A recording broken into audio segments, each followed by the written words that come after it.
नमस्ते. आज आपण बनवणार आहोत दिवाळीसाठी स्वीट मिठाई. त्यासाठी 2 वाट्या मिल्क पावडर, 1 वाटी नारळाचं पावडर, अर्धी वाटी पिठी साखर.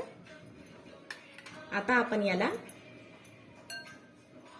दूध लागेल तसं मिक्स करायचे. हे पहा, इथे आपलं मिठाईसाठी बॅटर तयार झालेलं आहे. हे साधारण असं करायचे, गोल करून घ्यायचे. यामध्ये मी काजू, बदाम आणि पिस्ता हे ड्रायफ्रुट्स कट करून घेतलेले. आता तुम्ही याचा एक गोल डो बनवायचा. आपण याला गोल चौकोनी तुमच्या आवडीप्रमाणे तुम्ही शेप देऊ शकता.